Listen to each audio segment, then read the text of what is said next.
Praise the Lord, जय मसीह की। प्रभु की स्तुति, तारीफ और जयकार एक और बार हो। आप हैं हमारे खास प्रोग्राम लेट्स टॉक टुडे में। आइए प्रभु की स्तुति करें, तारीफ और जयकार करें। आज हमारे पास एक खास मेहमान है और आने वाले दिनों में आप बार बार उन्हें सुनेंगे बहुत खास बातों पर, विशेष मुद्दों पर जो कि आपके हैं, हमारे आसपास हैं, जो चर्च में बहुत से लोगों के पास होते हैं। सीखेंगे मिलकर एक साथ हमारे नए प्रोग्राम में लेट्स टॉक टुडे।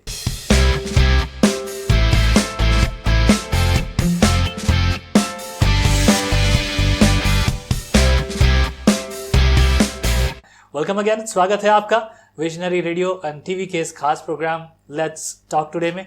हमारे बीच में है पास्टर राम बाबू शर्मा। पास्टर शर्मा, आपका बहुत बहुत शुक्रिया आने के लिए। प्रभु आपको बहुत आशीष करे। और आज विजनरी श्रोता एक खास विषय पर जब हम बात करेंगे, आई बिलीव परमेश्वर का अनुग्रह और प्रभु की दया जो हम पर बहुतायत से है, उसमें हम और अनुग्रह और आशीष प्राप्त करेंगे। आमीन। हमारा आज का विषय है धन, परमेश्वर की ओर से और मनुष्य की ओर से। ये जो धन है ना, यानी कि रुपया, पैसा, लोग अलग अलग भाषाओं में अलग अलग शब्दों से उसे पुकारते हैं, लेकिन आज ये पैसा जो है बहुत बड़ा समस्या है। आज उस पर थोड़ी चर्चा करेंगे कि पैसा क्या है, भला है, बुरा है। आइए संगति करते हैं।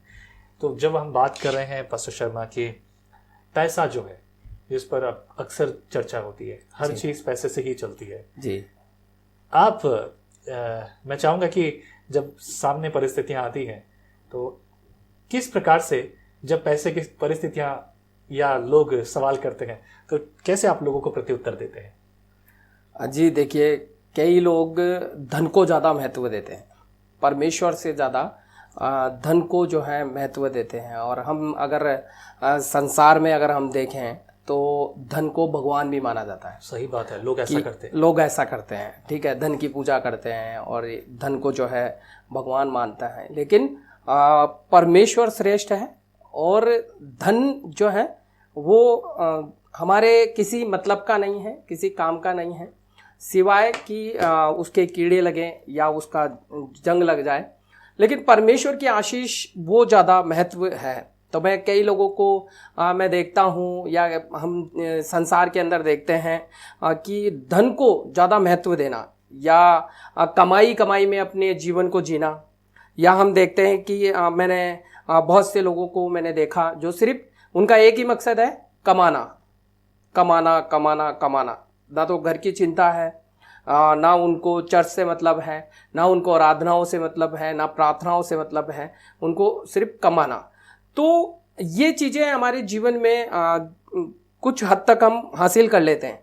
लेकिन मैं देखता हूँ कि जब अंत होता है तो उसके बाद में जो वो धन जो इकट्ठा किया जाता है, तो उस धन के प्रति अगर हम देखें संसार के अंदर, तो मैंने कई केस ऐसे देखे हैं कि पिता ने बहुत कमाया बहुत कमाया बहुत कमाया, और जब पिता चला गया तो बच्चे लड़ रहे हैं, बच्चे केस कर रहे हैं, एक दूसरे पे केस कर रहे हैं, एक दूसरे पे लड़ रहे हैं।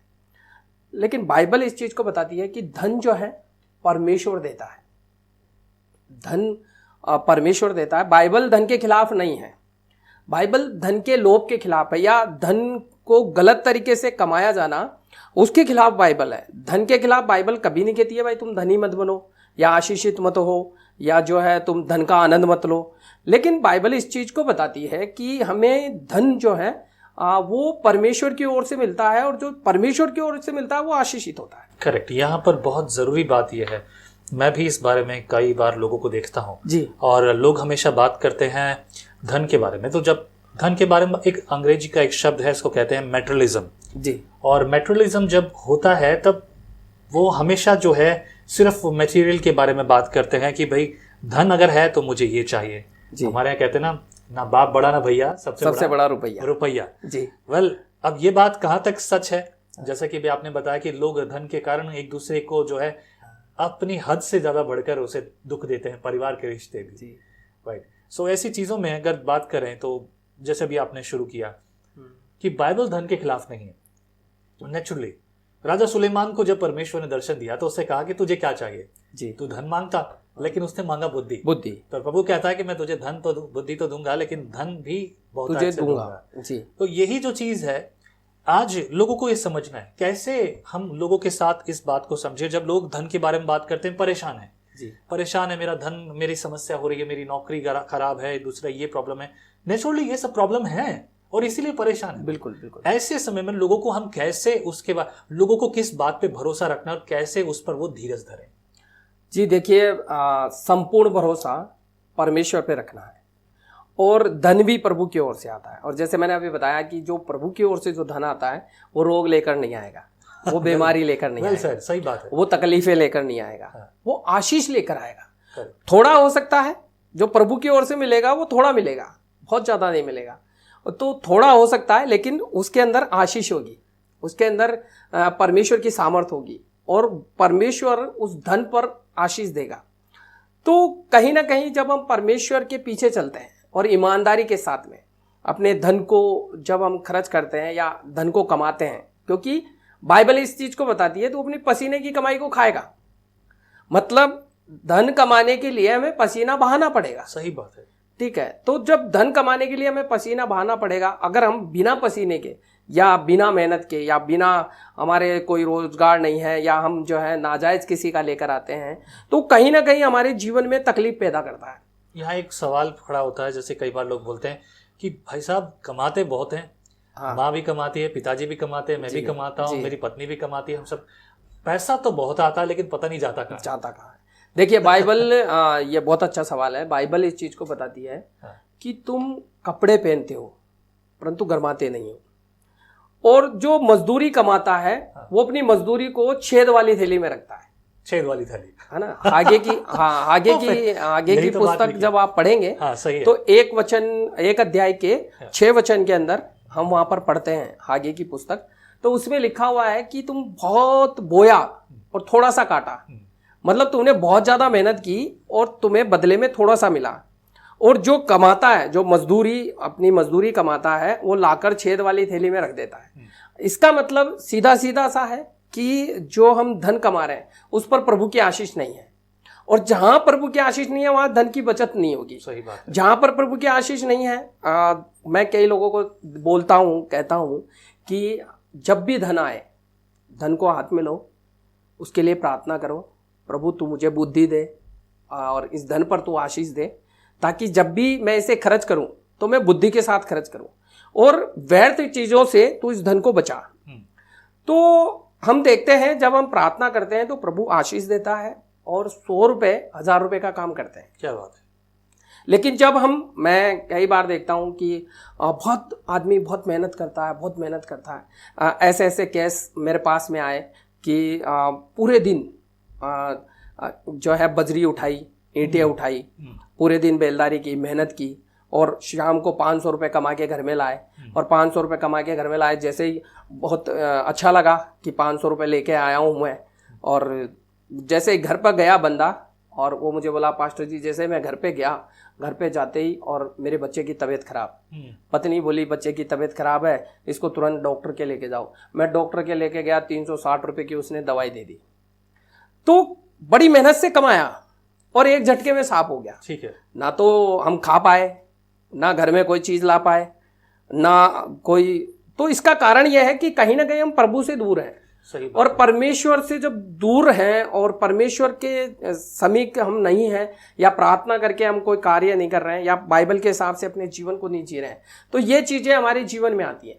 लेकिन परमेश्वर के जब करीब आते हैं तो प्रभु आशीष देता है। सही बात है। यहाँ पर एक बड़ी बात है जो मैं अक्सर बोलता हूँ, परमेश्वर के साथ संगति करना जी। जब हम संगति की बात करते हैं और संगति नहीं करते, तो हम अपने आप को और उन सब चीजों को ना उनसे दूर कर रहे हैं जी। दिस इज लाइक दैट कि भाई अब जब मेरे हाथ में कुछ आया, जैसा कि अभी आपने कहा, जब आया है कुछ हाथ में, तो उसे धन्यवाद देना है परमेश्वर को। प्रभु मैंने तुझसे पाया, जब पाया है मैंने तुझसे, तो मैं धन्यवादित हूँ। और ये संगति यानी परमेश्वर को पहला स्थान देना है जी। चाहे जो भी कुछ आप करें जी। जब हम प्रभु को पहला स्थान देते हैं तो प्रभु भी हमें उस पर आशीष देता है, धन पर आशीष देता है। हमें हमारा जो धन है वो व्यर्थ बातों में लगने से प्रभु बचा लेगा। कि जैसे मैंने बताया, डॉक्टर के लग गए, या हम चल रहे हैं, कुछ गाड़ी में नुकसान हो गया, और कुछ ऐसा हो गया कि हमारा जो है हिसाब किताब बैठा ही नहीं, और जहां हमें खर्च करना था वहां हम खर्च नहीं कर पाए, हम जोड़ नहीं पाए। हम जो है, ये आज की एक बहुत बड़ी समस्या है कि जो है धन बच रहा नहीं है, लोग आशीषित नहीं हो रहे हैं। और इसका यही कारण है कि कहीं ना कहीं हम परमेश्वर से दूर हैं, और परमेश्वर से दूर होने के कारण ही जो है हमारे धन में कमी आती है। और मैं पहले भी बोल चुका हूँ कि धन जो है परमेश्वर नहीं है। धन, परमेश्वर धन से कई बड़ा है। सही बात है। लोग धन को महत्व देते हैं। मैं चर्चों में देखता हूँ कि एक जने की ड्यूटी है और चर्च है संडे को, अब वो ड्यूटी को ज़्यादा महत्व दे रहा। अगर मैं चर्च में आऊँगा तो मेरा 500 रुपये का नुकसान हो जाएगा। अगर मैं 4 संडे की छुट्टी करूँगा तो मेरा 2000 रुपये का नुकसान हो जाएगा। तो ये एक सोच रहती है। लेकिन मैं इस टीवी के माध्यम से मैं बताना चाहता हूँ, यदि आप प्रभु के लिए 500 रुपये का नुकसान कर रहे हैं, उसका कई गुना प्रतिफल प्रभु आपको देगा। ये मैंने अपने जीवन में देखा है। जब हम क्या कर रहे हैं, अगर हम संडे के दिन, पवित्र दिन है, परमेश्वर की महिमा करने का दिन है, अगर हम उस दिन धन कमाने जा रहे हैं तो हमने धन को ही पहला स्थान दिया। करेक्ट, बिल्कुल सही, ठीक है। लेकिन हम धन छोड़कर, हम अपना धन छोड़कर और अपना घटा कर और हम परमेश्वर के चरणों में आ रहे हैं, तो हमने प्रभु को पहला स्थान दिया। वचन भी तो कहता है कि कोई व्यक्ति धन की और परमेश्वर की दोनों की सेवा नहीं कर सकता। एक भाई की बात मुझे याद आ रही है, और ये हमारी कलीसिया की बात है। तो भाई ये कहता है कि ठीक है, नौकरी करने वालों के लिए आज्ञा है, और कि भाई आप जो है रविवार का समय, आराधना का समय परमेश्वर को देना है। लेकिन किसानों का क्या? किसान लोग भी अगर जो अपना दान और दशमांश और धन की सेवा करने लगते हैं, तो किसानों के लिए भी समय ऐसा आता है कि उनकी फसल जो है खेत में खड़ी खड़ी खराब हो जाती है जी। और कई सारी ऐसे, जो जिसका है परमेश्वर का, तो परमेश्वर छोड़ेगा नहीं, परमेश्वर ले लेगा। बिल्कुल। लेकिन अगर हम देते हैं, कैन और हाबिल के बीच में यही बातें थी। तो यहाँ हमें सोचना है। एक और चीज होती है, मतलब कई बार धन की बात करते हैं तो नए विश्वास में आता है कि यीशु कहीं पे भी जाते हैं, किसी और जगह जाते हैं आराधना के लिए, तो एक नया सवाल आपके लिए वो ये, तो वहां पर जाकर उनको धन देना होता है कि भाई ये देना है, वो देना है। हम लोग जब मसीह में आए तब से लेके आज के दिन तक हम दे रहे हैं। जी। आज अभी क्या आपके पास ऐसे कुछ लोग आते हैं जो ये सोचते हैं कभी कि भाई हमें चर्च में जाके दान देना पड़ेगा, कि दशमांश देना पड़ेगा? जी देखिए, कई सवाल ये उठता है कि दशमांश की जहाँ बात आती है, चर्च में, हर चर्च में ये सिखाया जाता है कि परमेश्वर को दो, परमेश्वर को देना है। बिल्कुल परमेश्वर को देना है, ठीक है, और अपने मन के और इच्छा के अनुसार देना है। ठीक है। जैसे हमारा मन है, जैसे हमारा मन अगुवाई करता है कि मैं ये दूं, और तो जरूरी नहीं है कि हम दशमांश ही दें, क्योंकि दशमांश का जिक्र पुराने नियम में है। नए नियम के अंदर प्रभु यीशु मसीह ने इच्छा पर, भाई प्रभु ने कहा तुम जितना दोगे उतना पाओगे। ठीक है। तो प्रभु ने ये हमारे ऊपर रखा। और रही दूसरी बात कि अगर हम धन देंगे तो उसका कई गुना प्रभु हमें दे देगा, क्योंकि प्रभु ने कहा है ऐसा कोई नहीं है जिसने मेरे नाम से कुछ छोड़ा और उसका कई गुना ना पाया हो। तो अगर हम परमेश्वर को देते हैं तो प्रभु हमें रिटर्न करेगा ही करेगा। और दूसरी चीज है कि अगर जब तक नहीं देंगे तब तक प्रभु का कार्य भी नहीं होगा। तो धन को जो है देना और प्रभु के लिए देना, तो ये बहुत बड़ी बात है कि हम जो धन कमा रहे हैं उसमें से कुछ हिस्सा हम प्रभु के लिए रख रहे हैं, और प्रभु के लिए रखकर प्रभु की सेवा में हम लगा रहे हैं। एक बड़ा सवाल आता है यहाँ पर जी। आपके पिताजी जो है एक मंदिर के पुजारी हैं जी, है ना? हम सबके पूर्वज भी थे, लेकिन वो फिलहाल है मंदिर के पुजारी। आपने प्रभु में विश्वास किया और आप जो है उन सारी चीजों से छुटकारा पाकर उद्धार के मार्ग पर हैं जी। लेकिन वो अभी भी वही काम करते हैं जी। तो जब आपने वो सब देखा है, राइट, और मुझे पता है मेरे घर के, मेरे परिवार की चीज है जी। लेकिन अब बात, सवाल ये है, मैं जो अगला सवाल मेरे पास है वो ये कि चर्च में ज्यादा हमें ऑफरिंग देना होता है या फिर मंदिरों में? कौन ज्यादा देता है? ये थोड़ा सा बिल्कुल देखिए, मंदिरों में क्या होता है कि मंदिरों में लोग कम देते हैं। ओके, ठीक है। चर्च में एक चीज है, चर्च में इसलिए भी है क्योंकि परमेश्वर का वचन कहता है परख कर देखो यहोवा कैसा भला है। ठीक है। तो जिसने परमेश्वर को परख लिया वो दिल खोल कर देता है। ठीक है। ठीक है। जिसने परमेश्वर को परख लिया वो दिल खोल कर देता है। और चर्च में जो है इसीलिए सेवाएं भी चलती हैं। और बहुत से लोग बोलते हैं कि विदेश से पैसा आता है और ये इधर उधर से आता है, ऐसा कुछ नहीं है। जो विश्वासी लोग हैं वो कड़ी मेहनत करते हैं, वो लाकर चर्च में देते हैं और उससे जो है सारा चर्च का खर्चा है वो प्रभु की सेवा है वो होती है। तो मंदिर से बनस्पत मेरा हिसाब जो जहाँ तक मैंने देखा है, क्योंकि मंदिर में ज़्यादा 1 रुपया 2 रुपए या जो है उसके अंदर सिक्के डाले जाते हैं। ये अलग बात है कि जैसे बड़े मंदिर हैं तो बड़े मंदिर में हजारों रुपए का खजाना जो है वहाँ पर इकट्ठा होता है, जमा होता है। जो भव्य जो मंदिर हैं जो सोना चांदी भी वहाँ तो वो एक अलग बात है। लेकिन जो छोटे मंदिर हैं जैसे कि आपने बताया अभी, मेरे पिताजी जो है वो मंदिर की पूजा करते हैं, तो उस मंदिर में है तो ज़्यादा वहाँ पर ऐसा कुछ भी नहीं है, क्योंकि वहाँ लोगों में देने का भाव नहीं है या उनको देना नहीं सिखाया था। ये चीजें हैं, चर्च में देना सिखाते हैं। पर ये तो है ना कि डरा डरा के मांगते हैं भाई कि भाई अगर तुमने ये नहीं किया तो ये हो जाएगा, ये नहीं करोगे हाँ, तो वो जो है जैसे पंडित हैं या हम देखते हैं बहुत से साधु संत हैं जो वो बहुत सी चीज़ों को डरा देते हैं कि तुम ये जो है ये विधि तुम्हें करनी पड़ेगी, यह हवन तुम्हें करना पड़ेगा और ये कार्य तुम्हें करना पड़ेगा। तो वहां पर वो नाजायज धन है, वो फिर जो है ऐसा ही चर्च में भी करते हैं। मैं तो ये कहता हूं कि 10 मांस से बढ़कर हम और ज्यादा अधिक, जितना अधिक हम परमेश्वर को देंगे या जितना अधिक हम परमेश्वर की सेवा के लिए उंडेलेंगे उतना अधिक परमेश्वर हमें आशीषित करेगा। Correct. Old testament book of Malachi जी, खासतौर से मलाकी की पुस्तक, बल्कि और पुस्तकों में भी है डिटेल में जी, पर मलाकी में स्पष्ट कहा है कि परमेश्वर का जो भाग है अगर वो ना दे तो वो परमेश्वर की चोरी तो क्या परमेश्वर की चोरी करते हैं, सवाल खड़ा होता है। बिल्कुल। फिर अगली बात ये है, नए नियम में परमेश्वर ने हमें 10% से, जैसा भी आपने कहा 10% बढ़कर देने के लिए कहा जी। वहां कोई लिमिटेशन नहीं है, लिमिटेशन नहीं है, बल्कि और बढ़कर। और ये देना सिर्फ इसलिए नहीं है, मैंने शास्त्र से जो सीखा है, बाइबल से जो मैंने सीखा है, ये देना इसलिए नहीं कि हम परमेश्वर से और प्राप्त करेंगे, परंतु ये हमें इसलिए देना है ताकि हम परमेश्वर ये करवा कर हमसे ये चाहता कि हम अपने स्वभाव को बनाएं, वैसा बनाएं जैसा परमेश्वर चाहता, और ऐसा करने से ऐसा ही होता है। नहीं वो भी है। और दूसरा क्या है कि देखिए हम देंगे, प्रभु अपना प्रतिफल देगा। मतलब उसका जो फल है वो हमें परमेश्वर देगा। अगर हम चाहे उसकी लालसा रखें चाहे नहीं रखें, प्रभु उसका प्रतिफल हमें देता है। दूसरी चीज, अगर आप देंगे तो आने वाली पीढ़ियां भी सीखेंगी, है ना। तीसरी चीज, अगर नहीं देंगे तो चर्च में या सेवा में हमारा कार्य कैसे चलेगा, क्योंकि जैसे हम देखते हैं कि धन परमेश्वर नहीं है। लेकिन एक दूसरा पहलू ये भी है कि धन के बिना जो है जीवन जीना ये मुश्किल भी है, कि आज के युग में कि जैसे हर चीज में मतलब धन की जरूरत है, कि जैसे चर्च की लाइट का बिल भरना है, सही बात है, किराया देना है, और ये जो है चर्च में जो भी गतिविधियां होती हैं उसका कार्य है। तो धन देना जरूरी है, और जो लोग देते हैं वो आशीषित होते हैं, जो लोग देते हैं वो आशीषित होते हैं, और जो नहीं देते हैं वो मैंने उनको वहीं की वहीं देखा है।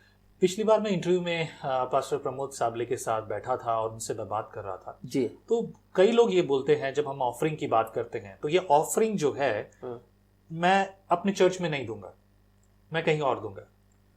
आप क्या सोचते हैं इसके बारे में? क्या ये सही है, मैं यहाँ दूं या ना दूं, या मुझे अपने चर्च में ऑफरिंग देनी चाहिए? क्या सोचते हैं इसके बारे में? जी देखिए, अगर जहाँ पर हम हैं, जहाँ पर हमें लगाया गया है या जहाँ पर परमेश्वर ने हमें स्थिर रखा है, तो हमें वहाँ पर देना चाहिए, क्योंकि जब हम वहाँ से जुड़े हुए हैं, वहाँ पर हम आत्मिक रोटी खाते हैं, वहाँ पर हम वचन सुनते हैं, वहाँ पर हम जा रहे हैं, वहाँ की जो है हम जाकर वहाँ बैठते हैं, वहाँ की जो सारी सुविधा है वो हमें मिल रही है। तो पहला कर्तव्य तो हमारा वहाँ पर है। और ये ज़रूरी नहीं है कि हम सारा वहाँ पर दें। अगर हमारी इच्छा है कि हमें गरीबों में जाकर सेवा करनी है तो गरीबों में भी हम जाकर अपना कुछ उधर भी हम दे सकते हैं।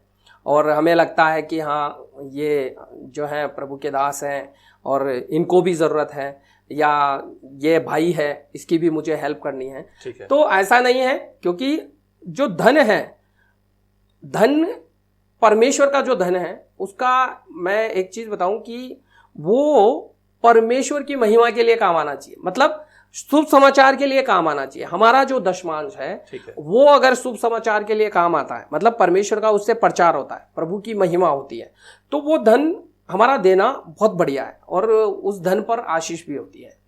तो ऐसा नहीं है कि हम खाली चर्च पे ही ध्यान दें, तो वो भी नहीं है, लेकिन हमें सोचना है कि मुझे यहाँ पर भी, जब मैं यहाँ पर आता हूँ तो मुझे यहाँ पर भी देना है। नॉर्मली अगर मैं बात करूँ, देखिए विजनरी चर्च की संख्या जी बहुत ज़्यादा नहीं है, हाँ, पर हमारी ज़रूरतें कई गुना ज़्यादा है जी। कारण ये है क्योंकि हम एक ऐसे विजन मिशन पर काम करते हैं जो काफ़ी व्यवस्थित और काफ़ी महंगा है, तो बहुत सारी ज़रूरतें, और हमारे काम में कमी इसलिए होती है कि हम छोटी बड़ी चीज़ों के लिए, रोज नई चीज़ों को करने के लिए कि किस तरीके से सुसमाचार की सेवा को और बेहतर बनाया जा बिल्कुल सके, बिल्कुल ये रोज करना होता है। बिल्कुल। तो अब इस ऐसी परिस्थिति में अगर कोई ये सोचता है कि नहीं कि मैं जो है आधा यहाँ दूंगा या आधा वहां दूंगा, तो क्या ये सही है? देखिए, अब वो उनके मन पर भी डिपेंड करता है, ठीक है। जैसे कि प्रभु ने कहा, जैसे तुम्हारा मन हो वैसे तुम दान करो। और रही दूसरी बात है कि अगर हमें लग रहा है कि नहीं, एक अच्छी मिनिस्ट्री चल रही है, एक अच्छी सेवा चल रही है और हमें मदद करनी है, मैं यहाँ से जुड़ा हुआ हूँ, मैं काफ़ी सालों से जुड़ा हुआ हूँ और मुझे जो है, तो हमें वहाँ देना चाहिए, क्योंकि जो है जहाँ परमेश्वर ने हमें रखा है, जहाँ से हम वचन सुन रहे हैं, डेली हम जहाँ से वचन सुन रहे हैं, यानी कि हम आत्मिक रोटी खा रहे हैं, तो जहाँ से हमें रोटी मिल रही है वहाँ पर हमें पहल वहां पर करनी है। करेक्ट, बहुत बढ़िया जी, बिल्कुल सही है, ये बात बहुत अच्छी है। एक और सवाल यहाँ है, एक भाई हमसे अक्सर बोलते हैं, मैं उन्हें हमेशा इसके लिए अलग से रिस्पांस देता हूँ, दैट्स रियली गुड। वो भाई चिंतित होता है और कहता है कि मैं माफी चाहता हूँ कि ऑफरिंग नहीं दे पाया हूँ, अपना दशमांश में नहीं भेज पाया हूँ, तो दशमांश अगर भेजने में देरी होती है तो इज दैट राइट? क्या ये सही है दशमांश भेजने में देरी होना? देखिए, दशमांश में देरी होना भी ठीक नहीं है, क्योंकि अगर हमें सैलरी बरोबर मिल रही है, हमारे पास पैसा बरोबर आ रहा है, हमें जो है हमारा रोजगार बरोबर चल रहा है, हाँ, अगर सैलरी अटकती है तो जायज़ सी बात है दशमांश अटकेगा ही अटकेगा। ठीक है। और हमारा रोजगार अगर नहीं चल रहा है तो दशमांश अटकेगा ही अटकेगा। कई बार क्या होता है, ये बहुत अच्छा पॉइंट है, कई बार क्या होता है कि हमारे पास पैसा आया, हमने प्रार्थना की, प्रभु ये दशमांश तेरा है, ये पैसा तेरा है, और हमने उस पैसे को अलग रख दिया या परमेश्वर के गुल्लक में डाल दिया या बाइबल में रख दिया, अलग रख दिया। अब ना तो हम भेज पाए, या हम चर्च में नहीं जा पाए, या पास्टर हमारे घर नहीं आया, और 2 दिन के बाद में हमारी तनख्वाह पूरी हो गई और अब अचानक सिलेंडर आ गया। ओके। और सिलेंडर वाला गेट पे आ गया। ठीक है। अब पैसे नहीं, क्योंकि तनख्वाह पूरी हो चुकी। ठीक है। अब याद आया, यार दशमांश रखा था, ठीक है, चलो अभी तो देते हैं, फिर बाद में देखेंगे। तो हमने वो पैसा निकाला और सिलेंडर वाले को दे दिया। थोड़ा सा और बचा तो देखा गाड़ी में तेल नहीं है। ओके। तो क्या करें? तो बोले अब तेल डलवाओ। ठीक है। तो हमने तेल डलवा लिया। हाँ। चलो अब क्या करें, अब पैसा तो आ रहा नहीं है, अगली बार डबल देंगे। हमने मन में सोचा अगली बार तनख्वाह आएगी, अगली बार मेरे पास पैसा आएगा, हाँ, तो मैं ये भी मिलाऊंगा और वो भी मिलाऊंगा। ठीक है। जब अगली बार पैसा आया तो वो पैसा इतना कम आया, या कि हमारी जो है सारी ज़रूरतें पूरी हो नहीं पा रही, हाँ, हम परमेश्वर के लिए निकाल नहीं पा रहे, तो हमने पिछले वाला भी नहीं दिया और इस वाले में भी जो है हमने रोक कर रख दिया। हाँ। तो ये चीज़ें हमारे जीवन में जो है आशीष नहीं आएगी हमारे जीवन में, मतलब हमको बढ़ने नहीं देगी, हम और उल्टा डाउन होता हम चले जाएंगे। सो मतलब मिसमैनेजमेंट है जी।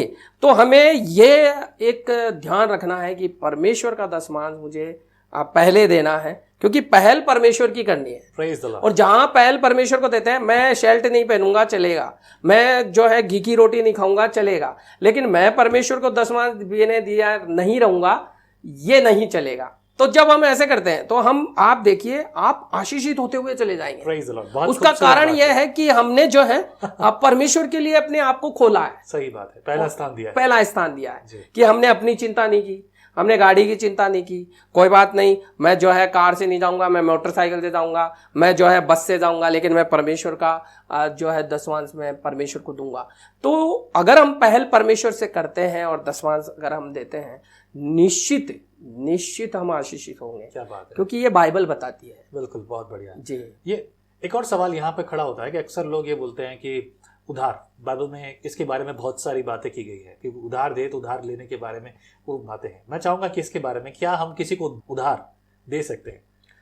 जी देखिए, बाइबल इस चीज को बताती है, यदि तेरे पास है, हाँ, और अगर हमारे पास है, कोई हमें लग रहा है कि वो परेशानी में है, वो दिक्कत में है, वो समस्या में है, तो बाइबल इस चीज को बताती है हमें उसकी मदद करनी है। ठीक है, हमें उसके बारे में सोचना है। यदि नहीं है तो वो एक अलग चीज़ है, वो एक अलग मैटर है, लेकिन अगर हमारे पास है तो हमें देना चाहिए, क्योंकि हमें एक दूसरे की हेल्प करनी चाहिए। जैसे प्रभु ने भी कहा, तेरे पास एक कुर्ता हो तो एक तू अपने भाई को देना।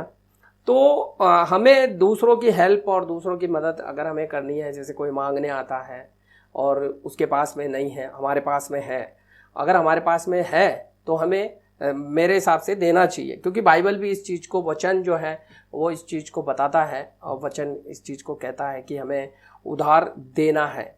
और हमें ये अपनी जो है मन में या अपने जीवन में इस चीज़ को रखना है कि नहीं, मुझे लेने वाला नहीं, मुझे देने वाला बनना है। बढ़िया, बड़े, बहुत है ना, कि मैं हमेशा देता रहूं, मैं बल्कि मांगने की बजाय मैं अपने जीवन को ऐसा बनाऊं, या मैं अपने जीवन को ऐसा डेवलप करूं कि मैं दूसरों की हेल्प करता रहूं। सही है। उधार की बात के साथ अगर बात करूं तो उधार में हम हेल्प कर रहे हैं और वापस मिलेगा, नहीं मिला, परमेश्वर का वचन कह रहा जब दिया है तो फिर लेने की आशा मत रख। जी, लेने की आशा भी मत रख। और कुछ आयतों में ऐसा भी है कि अगर बात पुरानी हो जाए, 6 महीना अगर हो जाए, तो तू जो है उससे भूल जाना उसको, और मांगना नहीं। ठीक है, तो वो चीजें भी हैं कि अगर हम दे रहे हैं तो हमें ये सोच के भी देना है कि कल को नहीं भी मिलेगा तो मैं जो है निराश नहीं होऊंगा, या मैं इसके पीछे नहीं पड़ूंगा, या मैं जो है इसको बहुत जबरदस्ती नहीं करूंगा, परेशान नहीं करूंगा। सही है। तो ये भी है कि अगर हमने उधार दे दिया और अगर हम सामने वाले बंदे को परेशान कर रहे हैं, तो वो भी गलत है। फिर सही बात है, गलत है, बिल्कुल। अगला सवाल यहाँ फिर से खड़ा होता है। सवाल एक और है ये कि मैं अपना पैसा जो है, वो रुपया जो है, वो ब्याज पे दे सकता हूँ? चाहूंगा कि इस पर थोड़ी चर्चा की जाए। जी देखिए, ब्याज के लिए बाइबल मना करती है। ब्याज के जो पैसे के लिए है, बाइबल इस चीज को मना करती है कि तू किसी का ब्याज ना खाना। तो ब्याज की जहां बात आती है तो मैं यही कहना चाहूंगा कि ब्याज पर हमें अपना पैसा नहीं देना है, क्योंकि अब ब्याज जो है वो हमारे जीवन में वही, जैसे मैंने बताया कि वो गड़बड़ियां करेगा। ब्याज पर पैसा कौन लेगा? वो लेगा जिसके फांसी लग रही है। ब्याज पर फांसी लग रही से मतलब जैसे कि उसका बहुत ज्यादा काम अटक गया, और बहुत कुछ हो रहा ही नहीं है, बहुत ज्यादा मुसीबत में है। उसको कुछ किनारा दिख रहा ही नहीं है। तो वो जो है ब्याज भरने के लिए तैयार है। ठीक है, मैं 3% भरूंगा, मैं 5% भरूंगा, 10% भरूंगा, मैं 10% भरूंगा। तो ब्याज पर वो पैसा लेगा जिसके बहुत ज्यादा जरूरत है और बहुत ज्यादा परेशानी में है, वो बंदा ब्याज पे पैसे उठाएगा। अब वो बहुत ज्यादा परेशानी में है और वो परेशानी में होकर और वो हमें कमा कमा कर ब्याज भरेगा, तो कहीं ना कहीं वो पैसा जो है हमारे जीवन में गड़बड़ियां लेकर आएगा। ठीक बात है। क्योंकि ब्याज जो है, बाइबल इस चीज को मना करती है कि तू ब्याज किसी से ना लेना। तो हमें उदारता से देना है, कि अगर हमारे पास है तो हमें उदारता से देना है, नहीं है तो मना कर दीजिए, हाथ जोड़ लीजिए, भैया मेरे पास नहीं है, मैं नहीं दे सकता हूँ, मैं आपकी हेल्प नहीं कर सकता हूँ। और अगर दें तो वो निस्वार्थ दें, कोई ब्याज नहीं, आप इसको रिटर्न कर सकते हैं। और जैसा अगला टाइम बताया या अगला जो भी हमें टाइम दे, तो अगर वो भी टाइम निकलता है या बहुत ज़्यादा पुरानी बात हो जाती है, तो फिर उससे मांगना या उसके पास जाना भी ठीक नहीं है, क्योंकि उसे भूल जाना चाहिए। क्योंकि वचन कहता है तो अपनी रोटी जल पे डाल और बहुत दिनों में तो उसको खा नहीं पाएगा। तो हमें उस चीज का भी ध्यान रखना है, और ब्याज पर पैसा देने से बाइबल मना करती है। बहुत बढ़िया। ये वाकई में एक ऐसा विषय है जिस पर लोग अक्सर चर्चा करते हैं और असमंजस में पड़े। कई बार ऐसे विषय हैं जो चर्च में भी बात करना मुश्किल होता है जी। और पासवान से बात करना, पास्टर से कैसे बात करें, पूछें, कभी शर्माने के कारण बात नहीं होती है जी। ऐसे बहुत सारे मुद्दे हैं। प्रभु सहायता करे, ऐसे और मुद्दों पर हम आगे चर्चा करेंगे। आज हमने धन पर बात की थी, कल किसी और विषय पर बातचीत करेंगे। प्रोग्राम यही होगा, लेट्स टॉक टुडे। सो प्रभु आपको आशीष करे। बहुत बहुत शुक्रिया आपको बने रहने के लिए। प्रभु आपको बहुतायत से बढ़ाए, इस्तेमाल करे अपनी सेवा के लिए, अपनी कलीसिया के लिए, कि आप प्रभु की महिमा के लिए हों। आमीन। सो पास्टर राम बाबू, आपका शुक्रिया कि आप यहाँ हैं जी। बहुत बहुत धन्यवाद। और मैं भी विजनरी रेडियो और टीवी के लिए मैं धन्यवाद देता हूँ, और धन्यवाद देता हूँ प्रभु के दास के लिए, हमारे भाई आकाशदीप शर्मा जी के लिए, और इनके इस प्रेम के लिए कि इस स्टूडियो में मैं आ सका। और आप सब भी धन्यवाद के पात्र हैं, क्योंकि आप सुन रहे हैं और हम सब मिलकर प्रभु की स्तुति कर रहे हैं। धन्यवाद। वेलकम। सो प्रभु आशीष करता रहे आपको, बहुतायत से संगति करते रहिए। आप रेडियो सुन सकते हैं 24 घंटे 7 दिन। कई सारे प्रोग्राम हैं, जाइए सुनिए। जब भी कभी आप कहीं जाते हैं, अपना मोबाइल में रेडियो ऑन कर लीजिए और सुनते रहिए। एंड साथ ही साथ हम हर रोज हैं आपके साथ, विजनरी टीवी, जो कि यूट्यूब एंड सोशल मीडियाज पर आपको मिलेगा। प्रभु आपके साथ हो, प्रभु आपके साथ बहुतायत से आपके परिवार पर अनुग्रह करे। आमीन। Let's pray together. आइए प्रार्थना करें। प्रभु परमेश्वर, बुद्धि देने वाले, ज्ञान देने वाले प्रभु, धन की व्यवस्था करना भी प्रभु हमें सिखा। प्रभु तेरी महिमा, तेरी स्तुति हम पर, हमारे परिवारों पर हो, सुनने वालों पर, उनके परिवारों पर हो। प्रभु आज की इस संध्या के लिए शुक्रिया। प्रभु मैं पास्टर राम बाबू, उनके परिवार को और पूरी कलीसिया को तेरी आशीष में देता हूँ। प्रभु हर एक पर तू अपने हाथ को रख। धन्यवाद कि जो तूने हमें छुड़ा लिया और अनंत काल के लिए बचा लिया। सारा आदर, महिमा, जलाल तुझे देते हुए प्रार्थना में प्रभु यीशु मसीह के नाम से मांगते हैं, आमीन। प्रभु आप सबके साथ हो। जय मसीह की। हर दिन हम आपके लिए कुछ नया लेकर आएंगे। आइए हमारे साथ विजनरी रेडियो और टीवी पर। जिंदगी कितनी भी व्यस्त क्यों ना हो, पर हमें हमेशा हमारे प्रभु के आगमन के लिए तैयार होना होगा। We will bring biblical truth for you on Visionary Radio and TV.